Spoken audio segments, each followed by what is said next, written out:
myself again. Good evening and welcome to NUFC Matters with me, Steve Wraith. This is a pre-recorded show as I am away today filming on my new film, The Hunters of Auschwitz, which will be out next year. So keep your eyes peeled for that. But this is a special edition of NUFC Matters Dream Team, and I'm delighted to say I'm joined by Joe Walker, Toon Tipster. How are you, mate? Evening, mate. It's nice to be on without getting overshadowed by Patterson. Great. I bet. 100%. Well, NUFC Matters Dream Team is a series which we've done since we started out, and it's always something we like to get people who are on the show to talk about their dream team. And you get a chance to pick a team, pick the formation, you have your substitutes, and you have your manager, and we just sit and I guess reminisce. And you put your team out there, and we see what players have made an impression on you as a Newcastle United supporter. So, without further ado, mate, let's start with your goalkeeper. Yeah, straight in. There can only be one, Steve, really, and that had to be Shea Given. He's the best that I've seen at Newcastle, albeit, and I had a bit of to do with my father this afternoon because I was actually thinking of Steve Harper in terms of what he did for the club, how he never let us down, how he was just there, dependable, reliable. I don't mind Martin Dubravka. I thought Tim Krull at times was absolutely unplayable for a season or two. But to be honest, mate, I mean, over 350 games over 12 years for Newcastle, it's got to be Shea Given. He was always there. He was part of the furniture. I was actually really, really disappointed when he left the club because I thought he had a little bit more left in him. But I think for me, Steve, growing up, you know, I was used to people like Tommy Wright. I was a massive fan of Tommy Wright. I had high hopes of Dave Besant in that very ill-fated season at the end of the 80s. But I think Shea Given actually was the first time that I thought, you know what, Cernacek was good, Shaka Hislop was reasonable, but this fella was the real deal. So it had to be Shea Given for me. Yeah, I've got no doubt that, you know, you've seen most of the shows and a lot of people have picked Shea Given. You know, and it's no surprise. Great servant to the club. He was gutted to leave. Obviously, I remember that horrendous defeat we had at Liverpool against Liverpool at St James's Park, and I think that was the straw that broke the camel's back in that season for Shea, and he left with a heavy heart. But yeah, great servant to the club, and no surprise to see him as your goalkeeper. So, what formation have you gone for? Well, this was the thing that caused me the most trouble, to be honest. It's well documented that I'm from Middlesbrough, Steve, and the temptation was that growing up as a teenager, I was really fortunate that I grew up through the entertainers. So I never got any stick at school because we were the best team in England, barring one. So for me, I was thinking, Christ, how do I do this? Do I go with Kevin's 4-4-2? Do I try and be a bit clever and fit people in?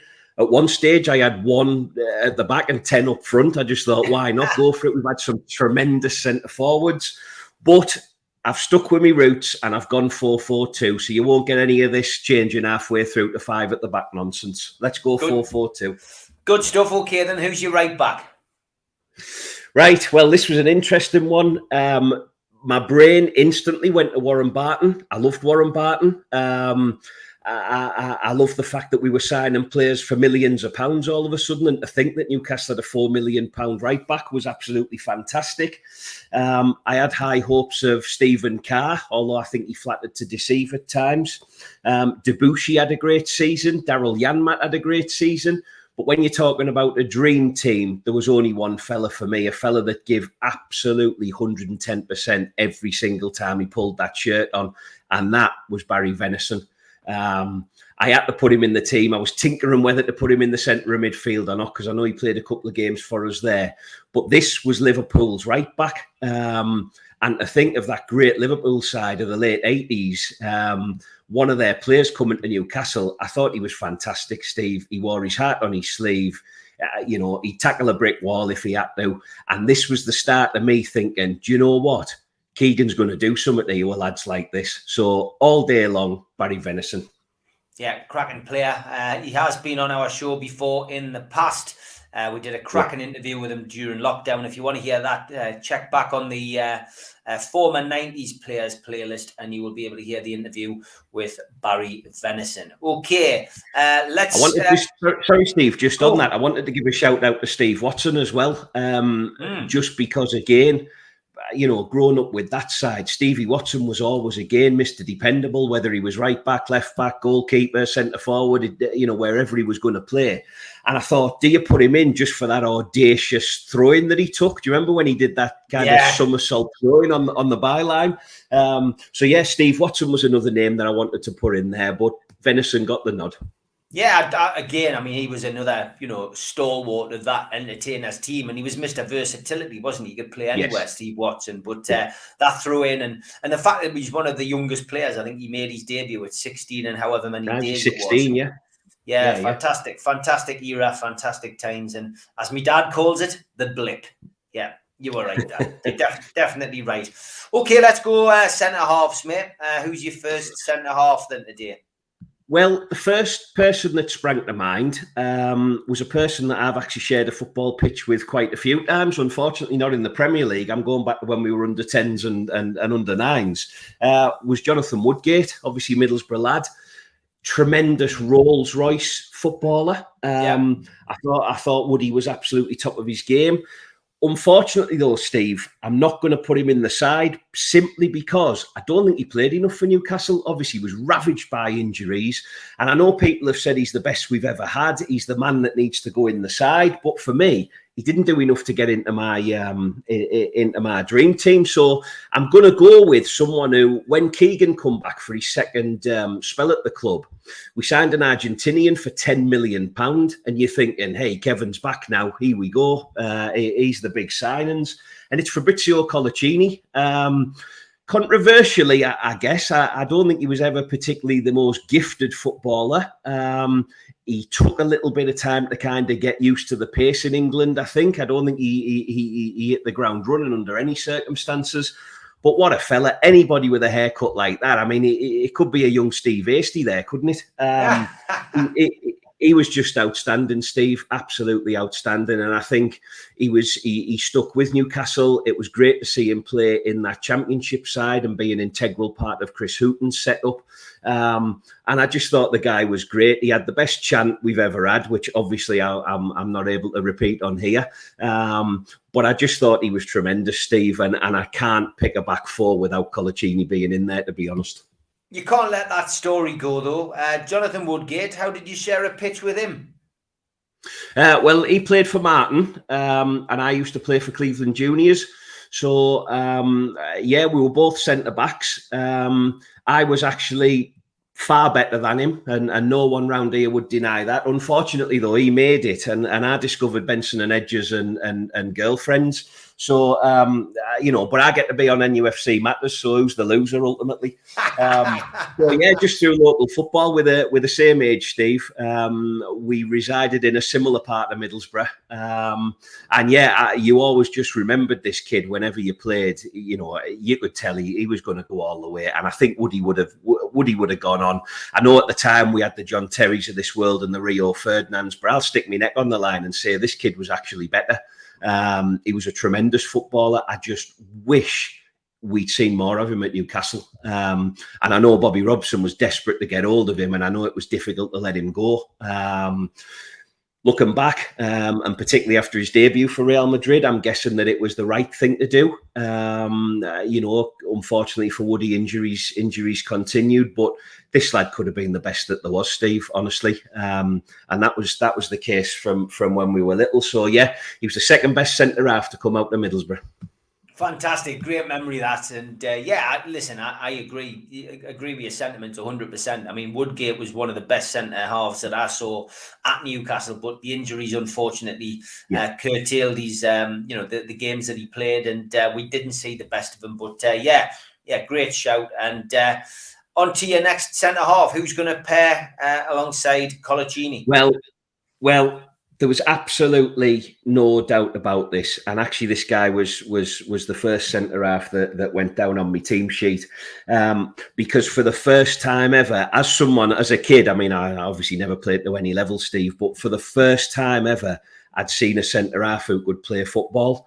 And this fella, he had all the time in the world. He'd spray balls left, right and centre. He scored a remarkable goal in a remarkable win against a remarkable goalkeeper. So there only is one for me, Prince Philippe Albert. Absolutely tremendous footballer. I just used to love the fact that he would just, I think I'll have a wander into midfield now. I think I'll have a wander onto the left wing now. He was all over the park. But actually, when we needed him to do his job, he did his job. And I think he was actually quite underrated in that Keegan side. I think he was a better player than people actually give him credit for at the time. Always be remembered for embarrassing Peter Schmeichel at the Leazes end, of course. But Philippe Albert had to go in there for me. And this was when Keegan had cracked it. We had fantastic ball players. To get a ball playing centre-half in the team, it was just a magical time, Steve. Absolutely magical footballer. Yeah, that goal against Man United is etched in every Newcastle fan's memory from that particular period. And, unashamedly, it's played many, many times in the Wraith household. But, it was not enough for me. You say you say that you loved seeing him go forward. I know Steve Howe certainly didn't. And Darren Peacock didn't like to see when all of them used to bugger off and leave him at the back as the only centre half. But yeah, cultured player. I remember the excitement just seeing him play for Belgium and then hearing that he was coming to Newcastle, and those days of watching World Cups and European Championships and thinking he'd probably be at St James's in the pre-season. Yeah. Wow, those days are long. I've got vague recollections of people like Glenn Roeder. I remember people like Roy Aitken. But when you're talking about the cream of the crop, Steve, funnily enough, Steve Howie's on my list here because I had a lot of time for Steve Howie. I do think he was a better centre forward than he was a centre half. But I think for me, without a shadow of a doubt, Philippe Albert was just luxury, pure class. And it was players like that, and I'm not just talking from a Newcastle perspective, but for me, it was players like that deserved to win that Premier League title because he was absolutely supreme. Yeah, no, 100%. I mean, Steve Howie should have had at least a testimonial, and that's something which was awarded to players who had 10 years service or more, and Steve had over 10. So absolutely, good memories. Okay, who completes the back four then in your 4-4-2 formation? Well, in terms of left back, I have a soft spot for Olivier Bernard. I've got, I have a soft spot for Matt Ritchie, and I know that's controversial in terms of is he a left back? Should he ever have been a left back? But for me, we've only ever had one left back, Steve, I'm afraid, and it has to be John Beresford. This lad came in. Keegan brought this lad in from, I think he'd spent some time at Barnsley and then went on to Portsmouth from there. And again, didn't really know a massive amount about him.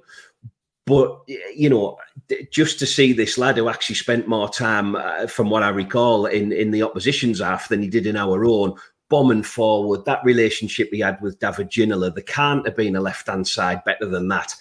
Irwin and Giggs, probably. But Bez just seemed to come out of nowhere, Steve. He wasn't an international footballer. He wasn't someone who'd been on the radars of, he wasn't going to Real Madrid. But here come this lad from Portsmouth, and I just thought he was absolutely superb. And he's a top fella as well. Yeah, and I mean, as well with Bez, it was that hilarious situation where, he'd basically gone for a medical at Liverpool, and they more or less said he couldn't play. And he comes to Newcastle. Kevin Keegan says, "Don't worry about our medical." Paul Bracewell passed ours. I mean, it's hilarious, isn't it? When you think that was the way Kevin Keegan did business. It is, Steve. But you know what? I think there's something in that with Kevin, isn't there? That actually there's more to this than whatever's on the crib sheet. This is about the lad. This is about the player, and more importantly, this is about the style of footballer I'm about to bring to St James's. We needed a left back that was just going to go forward and forward and forward, and that's what this lad did. I remember watching Newcastle and finding him in some incredible positions. And as a connoisseur of defending, I've always been into kind of me defensive science. Where's the left back? But it was absolutely tremendous. And I know we've tried since, people like Didier Domi spring to mind, for example. They weren't in the same league as John Beresford. Absolutely not. No, definitely not. Okay, that's your goalkeeper on your back four selected. I told you you'd fly through this. Let's go right midfield, mate. Right midfield, right. This was not even up for debate. Keith Gillespie vaguely crossed my mind, just very, very quickly crossed my mind, if nothing else for that Barcelona performance. But for me, Steve, an absolutely majestic footballer, and arguably one of the best I've ever seen. Norberto Solano all day long. He has to play in any Newcastle Dream Team as far as I'm concerned. I remember when he signed, and there was this little Peruvian, couldn't speak a word of English. I certainly hadn't heard of him. I know people had said that, apparently he had some skills. And I just remember watching him, Steve. The ball would stick to his right foot like glue. Even if he had the opportunity, if you remember, to use his left peg, it was always the outside of his right. The strikers would point to wherever they wanted the ball, and Nobby had put it. The Geordie Latinos were a fantastic band and a fantastic touch, him marauding around with his trumpet. And I even think in the second spell, Steve, as much as his first spell was absolutely tremendous, I actually thought he'd done a really good job for us in his second spell as well. I just thought he was a wizard of a footballer. I really, really did. I toyed with people like ASM in the current squad. But for me, absolutely nowhere near. Nobby was doing this week in, week out. There was free kicks going in the top corner, but he'd also do a shift as well. And if ever he was needed to come back, play right back, he could tackle. He had everything for me. Arguably one of our best footballers by a mile. Yeah, I mean, he was superb. I remember going to his debut, which was in the Newcastle United reserve team at St James's Park. And I think if you had a season ticket, you got in for free. And I think it was something like 5,500 of us there. And I remember I've worked with Nobby on many occasions, become good friends with him. And obviously he's been on the show quite a few times over the last 12 months. And he was just blown away, that he arrived at such a big club and, there was such a big turnout to see him play in the reserves. So, he's... they used to say Pavel is a Geordie, but there's no doubt that Nobby is certainly a Geordie. Absolutely. As well. Absolutely. Okay, let's go into the central midfield. Let's go for your first player in there. Well, where do I start with this? I haven't picked David Batty. I haven't picked Kevin Nolan. I haven't picked Paul Gascoigne simply because it was a bit early for me. I was only a Ben when Gazza was plying his trade.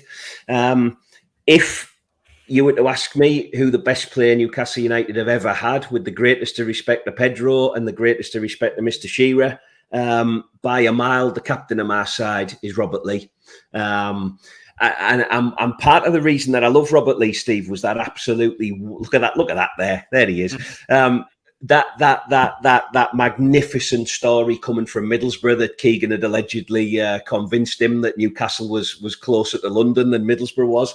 I think at the time we were actually in Spain. We were on a family holiday in Spain, and we got the news that this Robert Lee had signed. I think it was 250 grand from Charlton Athletic, and you're thinking, that's interesting. And we've beat Borough, so there was one in the bank for me for when I got home and back to school.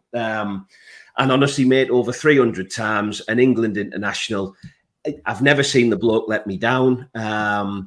Scoring goals, that hat-trick he scored against Royal Antwerp, the engine that he had this real knack of just appearing in the box out of absolutely nowhere. The goals that he scored, that ball that he pinged to Alan Shearer for that magnificent goal against Aston Villa. I mean, I could just go on and on and on, Steve. And actually, if you remember when I'm, the shirt that hangs behind me when we do the show on a Friday night, that's actually a Rob Lee match-worn shirt that my dad got and now I've got. He's a massive, massive favourite in our family. He can't do any wrong for me. He's got the captain's armband. And I just think to have a player like that in our midfield now, Steve, look at what we're watching and what we've been watching. I'd build an entire squad around Robert Lee and I'd buy him over and over again. God knows how much he'd be worth now in today's market. But he's the main man for me, Robert Lee, all day long. Yeah, I would agree. Top class player, Rob Lee, and he's just one who is on again a lot of people's lists. So no surprise to see him crop up on yours. Big thank you to our main sponsors, Spider VPN for your internet security. Google Spider VPN, and you can find them at the top of your Google search list. And protect your passwords, protect your photographs, and everything on your computer. Google Spider VPN. Big thank you as well to skipsandbins.com. Telephone 0800 25 45 25 3. Email inquiries at skipsandbins.com. Website www.skipsandbins.com. Easy, contract free, and pay as you go waste collection. Also, thanks to L&G Family Funeral Directors, 0191 389 7245. And to qtechshop.co.uk, makers of pool tables and snooker tables in Wallsend, Newcastle. And to Jab Signature for making all of our flyers. First time visitor to the channel, subscribe, hit the Newcastle Legends button in the bottom right hand corner, hit the thumb up to like the video, which helps us, click the share to your social media, drop into the comments box to leave a comment about today's video and speak to like-minded Newcastle fans. We're also available as a podcast on iTunes and Spotify and other podcast providers, and well worth checking out all of our back catalogue. There's been some absolutely superb shows over the last 15 months. We've also got a website, NUFCmatters.com, with a vast array of t-shirts, mugs and other things, which is run by QTech, including our Ryan Taylor over-the-wall t-shirt, which is £15. NUFCmatters.com. Website is run by QTech. Please give that a visit. Okay, we will get back on now with your team selection, mate. And who is the next central midfielder? Well, other than my obvious love affair with Robert Lee, again, Steve, an absolute class act. There isn't really many superlatives left to describe this lad. As a man, as a captain, as a player, I just think this lad had absolutely everything. He had everything at Leeds United. He had everything at Everton. And we were absolutely blessed with the presence of Gary Speed. I just absolutely thought he was wonderful, Steve. I think everything about him, the goals, I've never seen anyone generate power with a header like this fella. He had a left foot to die for. He had a right foot to die for. He could absolutely do everything. And I just think putting him in the middle alongside Robert Lee in their pomps and their primes, it'd have been the best central midfield partnership going, because this lad had absolutely everything. And it was funny. I was watching a couple of these when you asked me to do it, and just to get a flavour of it, and something really poignant that Chris Hall said actually about shedding a tear when he heard about the unfortunate passing of Gary Speed, and I was exactly the same, mate. I genuinely rocked by that, because when it comes to me favourites, I mean, I've been watching Newcastle, since I remember football, basically. And this lad would be in the top three players that I'd mention every single time. So to think that that he's no longer with us, because I think he had a hell of a lot going for him, and a hell of a lot going for him in the game. And I know he was in that Wales job at the time, and I think someone like Gary Speed would have arguably gone all the way to the top, Steve. So fantastic footballer, fantastic fella, and will be massively missed by everybody. So Speedo's in there for me. Yeah, mate. Okay, on to the left side of the midfield. Here we go then. He's the controversy again. Most controversial position in this team, isn't it? Well, as a child of the entertainers, mate, there was obviously only ever going to be one winner for this position, until I thought, do you know what? He wasn't with us very long. He left in a bit of a huff. When he was here, I mean, talk about unplayable. You talk about that Man United game. One of my favourite moments was when he skipped past Gary Neville as if he just was on the playground and destroyed him. So naturally, this was going to be David Ginola. But then I thought, really? I had another hero who played with his left foot, who I thought was sublime. I have a thing for left-sided footballers. And I was a huge fan of Scott Sellers. I thought Scott Sellers was a fantastic footballer. I loved his left foot. But for me, I watched a YouTube video, Steve, of the lad that I've picked. And it was a lad that I don't think I appreciated enough at the time when he was playing for Newcastle. There's a YouTube video of all 22 goals that he scored for Newcastle. And they're absolutely unbelievable. And that's Laurent Robert. You know, there he is. Like, with a body double there for Q-Tech.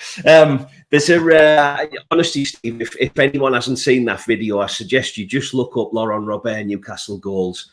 He was firing them in from all over the place. The volleys, I remember he scored against Tottenham Hotspur. There was free kicks. The bloke was absolutely class. And I think at the time, and I don't know whether it was Ginola at the time, kind of put me off a little bit. And I thought, here we go, another moody Frenchman out on the left. Is this what we really need? And I don't think I paid him enough credit. Obviously, looking back now and looking today, some of the stuff, you know, and hearing how Bobby Robson spoke really, really highly of him.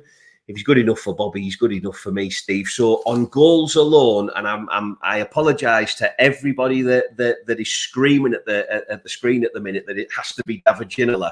It's Laurent Robert for me.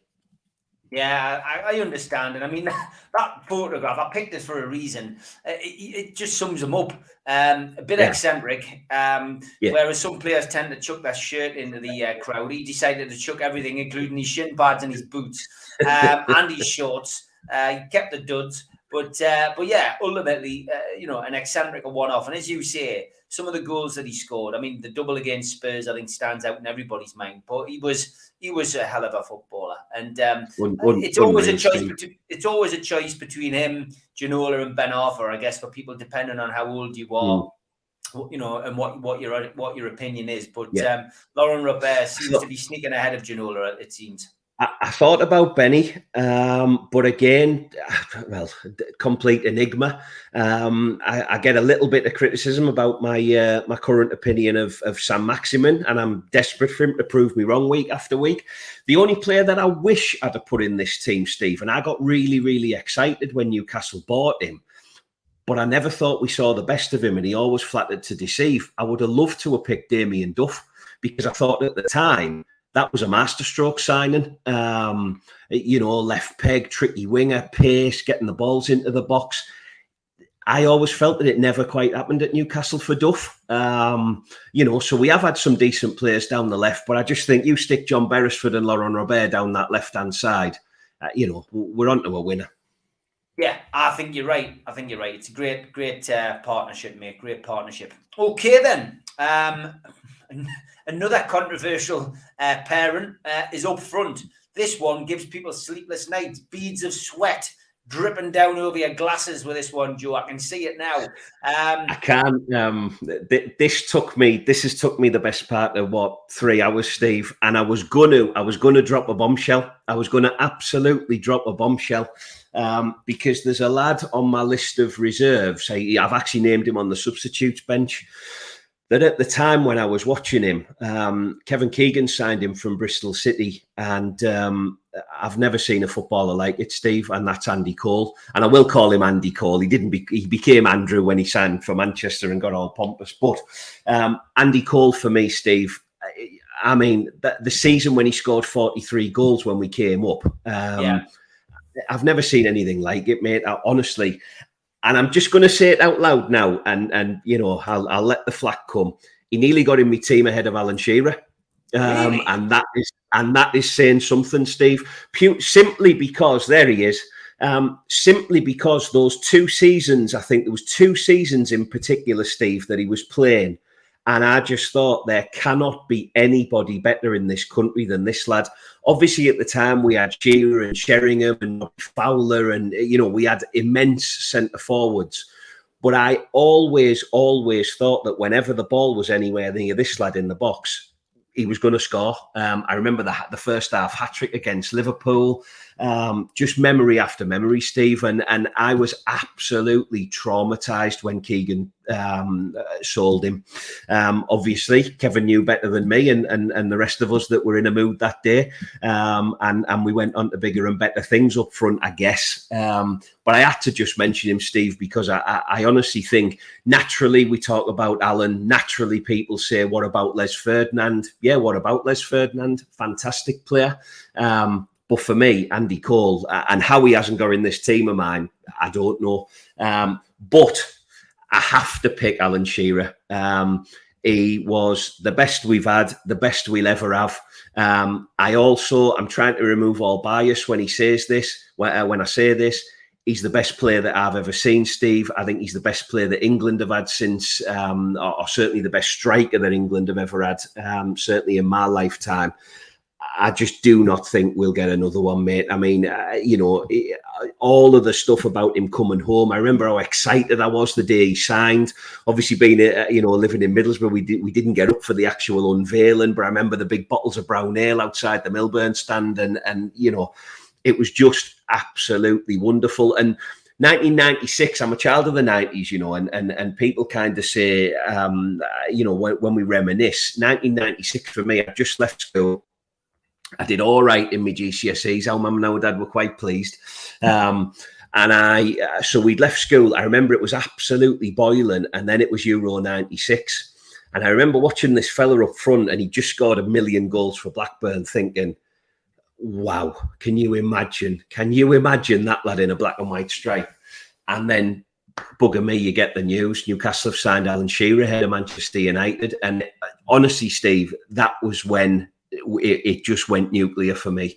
To be able to pull it off, and the measure of Kevin and people like John Hall, Freddie Shepherd, to pull that off was absolutely unbelievable, mate. So every goal a memory.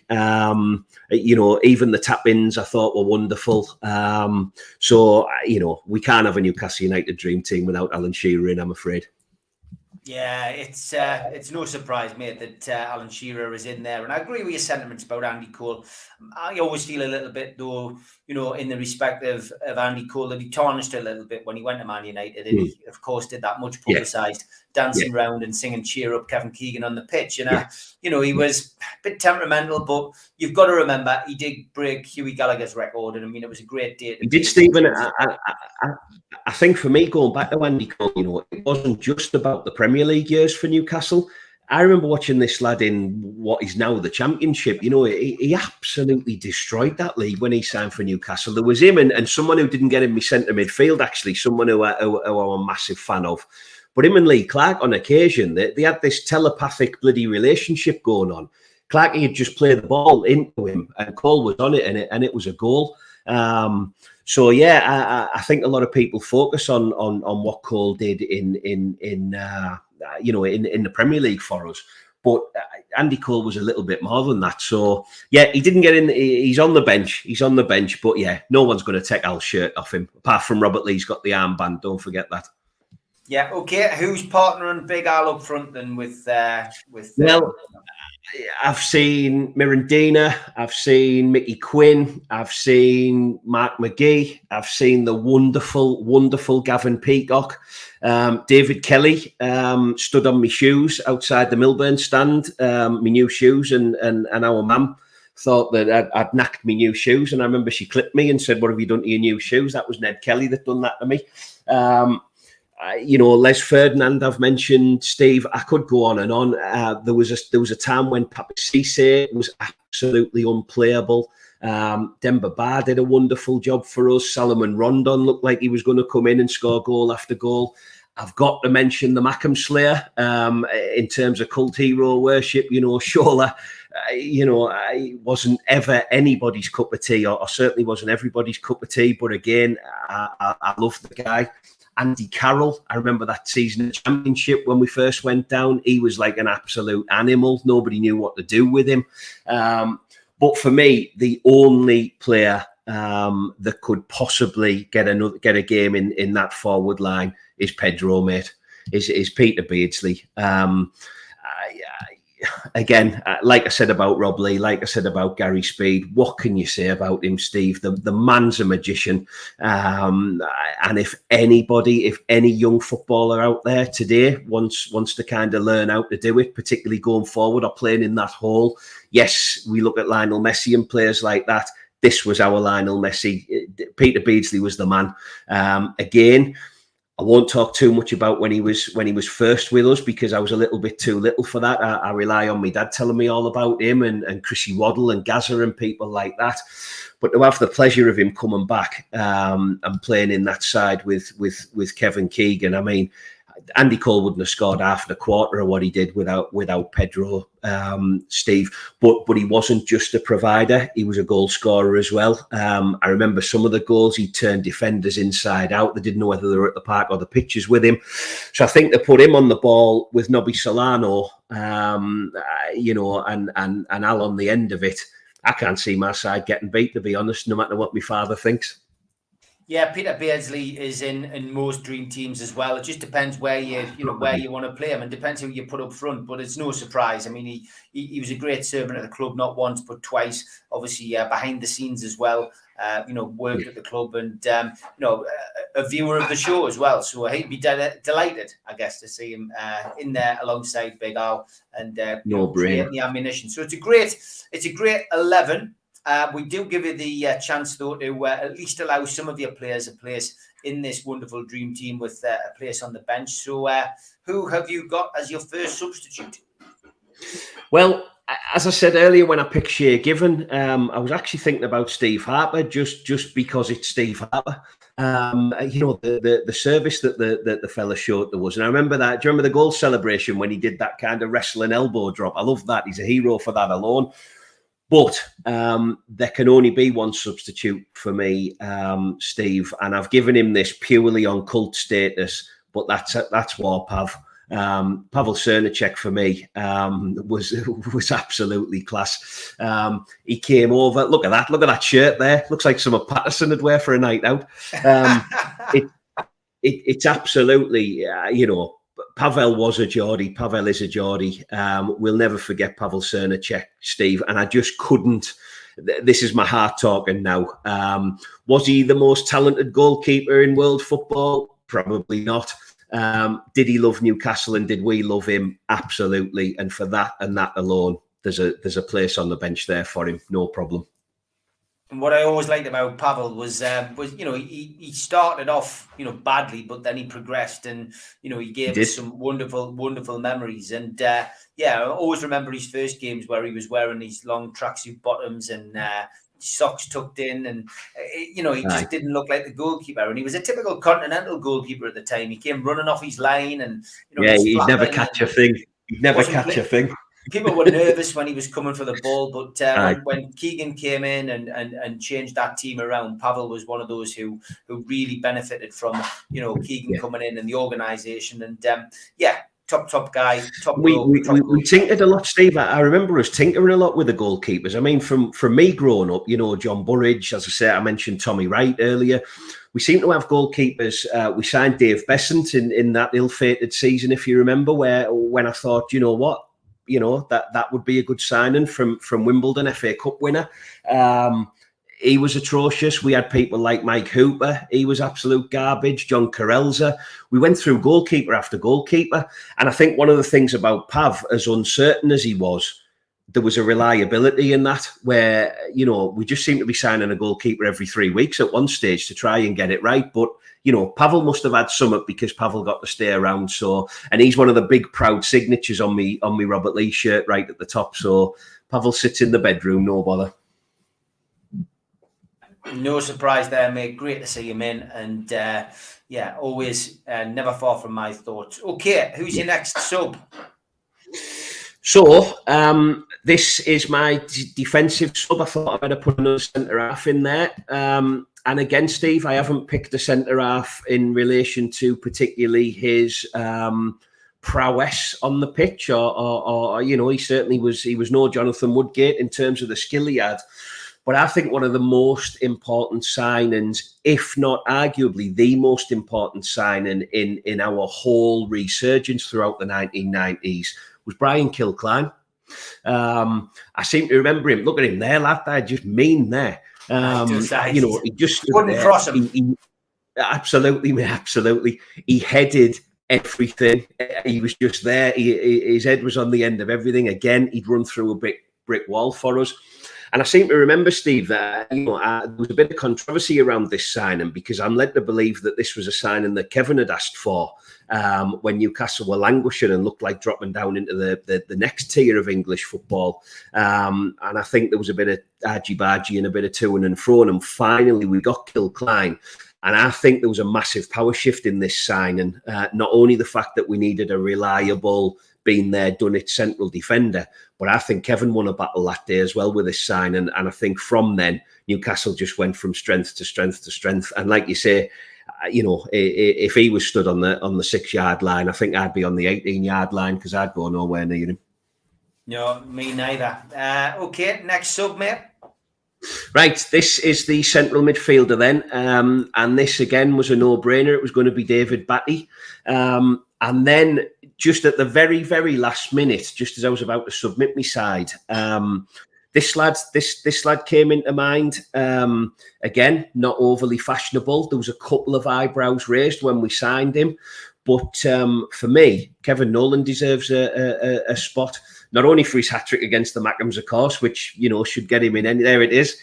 Should get him in any side. But actually, Steve, I think him, Joey Barton, there was Jonas Gutierrez, Fabrizio Colaccini. I think people like that in that side that Chris Hughton had actually took the, I think we got murdered 5-0 or something against Leyton Orient in the pre-season friendly. And I think these lads actually stepped up to the plate, and it wouldn't have surprised me in many respects if Kevin Nolan was actually managing that side at one point. He put a shift in. He loved the 6-yard box. Obviously, that hat-trick against Sunderland, as I've said. So, I don't know. Again, maybe I'm just being a little bit nostalgic or what. But, yes, Batty was an England international. Yes, Batty was an entertainer, if that's the right phrase. But Kevin Nolan danced like a chicken. So, that's good enough for me. Yeah, I agree, mate. Kevin Nolan, good late shout, I think, on that one. And it is difficult. It's so difficult to pick a dream team as you get older, I think, as well. You've seen, more players. But I understand where you're coming from with Nolan. And another one who would lead, on and off the pitch. He was certainly a big influence in the dressing room, along with Joey Barton and Alan Smith and Steve Harper, part of that infamous players committee. But a really, really good selection there. But that hat-trick against the Mackhams gets him in. Okay, 2 more to go. Who else is on the bench? So I've mentioned Andy Cole. I won't labour too much more about that, Steve. And I'm an immense fan of Les Ferdinand. Don't get me wrong. Les was sold far too early, Shearer or no Shearer. I think he could have gone on, and them two could have been absolutely lethal. But how can I not put Andy Cole on the bench for Newcastle United? If he never done another thing other than scored 43 goals in a season, Steve, he's got to have a place on that bench. So yeah, I've picked a dream team without Les Ferdinand and without David Ginola in it. So I'll wait for the flack for that. But yeah, Andy Cole. Yeah, okay. Andy Cole's in. So you got one more position on the bench. Who's sitting alongside Andy? Well, a mate of yours, someone I would he's always been on me. People pick these ideal dinner guests. You pick 4 people to kind of have your tea with. And I think, John Lennon would be in there, and Churchill and all these people. And then Faustino Asprilla, just because. I remember when we signed him, this Colombian, and I remember Colombia had a fantastic side at that time, Carlos Valderrama, players like that, and Faustino Asprilla, Steve, and I remember him touching down in Newcastle, and it was snowing, and he had that great big coat on, And I remember thinking to myself, what must this lad be thinking? And funnily enough, I remember his debut was actually at the Riverside in Middlesbrough. We won 2-1 that night. And Tino come on, and apparently he'd had a glass of wine or a bottle of wine or something on the plane on the way over that day, and all the rest of it. And I remember him; he'd done a little bit of skill on the touchline against a Middlesbrough fullback. I think it was Chris Morris, his name was, and Tino just dragged the ball back and nutmegged him. A little bit of skill, and I just thought, wow, he's arrived.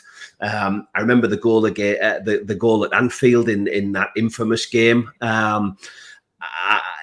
I'm loathed, and I will argue all day long that Faustino Asprilla did not cost us the title that year. I know a lot of people beg to differ and think if we'd have kept Gillespie in and left the team as it was, maybe.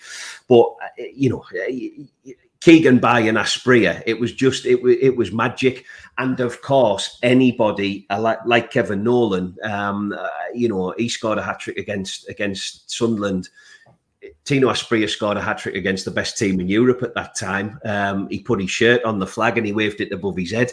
One of the greatest moments St. James's Park's ever seen, Steve. So sublime skill, sublime character. If you can get me on a night out with him, please sort it out for me, because I'd just love it. What a guy and what a player. So yeah, Tino Asprilla on the bench. Top class, great team. I've got to say you've got a bit of everything in there, mate. And it's certainly one which has got a little bit of attacking flair in it, as well as a steel rear guard and a great goalkeeper. And again, when you look at that, you think, wow, certainly could do with something like that these days, because we're a long way off from that. But given in goal, of course, Venison, Colaccini, Albert, Beresford, Nobby Solano, Gary Speed, Rob Lee, Lauren Robert, Peter Beardsley, and Alan Shearer. I mean, it's a great 4-4-2, and I have caliber on the bench of the likes of Pav Killer, Nolan, Cole, and Tino. Great teammate. Great to hear your memory. So, who is going to have the opportunity to manage this team? Well, looking at it, naturally, it was based on 4-4-2, so therefore, by definition, based on Mr. Keegan. But I haven't picked Kevin Keegan, Steve. I think if we had Kevin Keegan managing that, we'd probably get beat more than we won. I then thought of, and I am a huge fan of Rafa Benitez. I make absolutely no bones about that. And I think in terms of top class manager with credentials, one might argue that Benitez on paper was the best manager we've ever had. Obviously given a shoestring to work with, and we all know, unfortunately, how that ended. So, but I know Rafa comes under a lot of criticism for the defensive style of his play, and maybe we weren't, magnificent to watch. So if Kevin was too attacking and Rafa was too defensive, there's only one man I can pick, and that's Sir Bobby Robson. And I'm picking. There he is. Who's that fella next to him? I had to pick this photograph because clearly he's going, Christ, if this is the future of football, I'm out. What can I say, Steve? He's a knight of the realm. He managed England. He managed Barcelona, PSV Eindhoven, Porto, Sporting. He managed the greatest sides. Italia 90, arguably one of the best England setups we've ever had. And I think he managed Newcastle United and loved every single minute of it. And I'll never get that vision out of my head when I think it was on Sky Sports at the time, just after Freddie Shepherd shot Bambi. And he came out of his office carrying his box. And I just thought, I can't believe we've just sacked Bobby Robson. Obviously, it's well documented that there was reasons for doing so, but I think for me, Steve, that was the beginning of the demise of the football club. I think we limped on after Bobby left. I think we tried. We had a reasonable season under Alan Pardew. Yes, it was great to win the championship under Chris Hughton and Rafa Benitez. It's wonderful seeing Bruce Ball, but they couldn't lace this fella's boots, Steve. He had everything. What a gentleman. I would have loved to have met him and just listened to the stories To hear people like Kieran Dyer say that we were absolutely off the rails, but this was like a father to us who kept us right and kept us sound. He resurrected Alan Shearer's career. Don't forget, Shearer would have been long gone, I think, if Bobby hadn't come in. I remember the 8-0 game for the first game when he came. The whole place just turned overnight. The documentary of him, to hear him and Lady Elsie talk so passionately about the area, never to be forgotten. I remember the scenes after he passed away at St. James's Park with the scarves and the flowers, and he's got a statue. I can't see anybody beating him, and that's including Kevin Keegan, who gave me the best footballing days of my life. So yeah, Bobby Robson. Yeah, fantastic, mate. Great 1 to 11, great bench, mate, and a top class manager to finish off. And it is difficult picking it, isn't it, Joe? It's really hard, Stephen. And do you know what? And we're not here to labour the point on what's currently going on. I made a 2-second reference to ASM earlier on, and I was looking back. Maybe Johan Kabay was a top player. Sissoko played well, Cisse, but already I'm starting to rewind the clock 5-10 years. Thinking about these type of lads that we had, Philippe Albert, Robert Lee, Peter Beardsley, and Alberto Solano, to think that players like that played on that pitch that's currently behind you now, Steve, and we've had the pleasure of seeing that, is absolutely unbelievable, mate. And the football club couldn't be any further away. And it's funny that you say, imagine having that team now. I'd actually have any one of those 11 now, because I think any one of those 11 in the current setup would enhance what we've got on the park at the moment.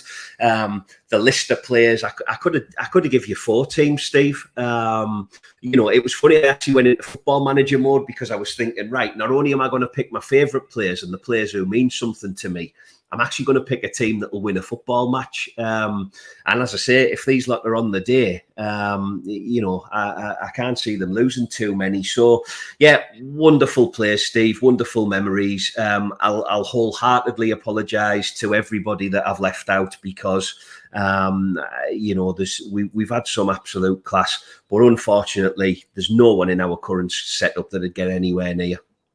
No, you're right there, mate. And great stuff, mate. Good to have you join the ranks of the NUFC Dream Team. I know you had a lot of fun doing it. Joe Walker, Tipster, thanks very much, mate. Good night. Thank you, Steve. Good night.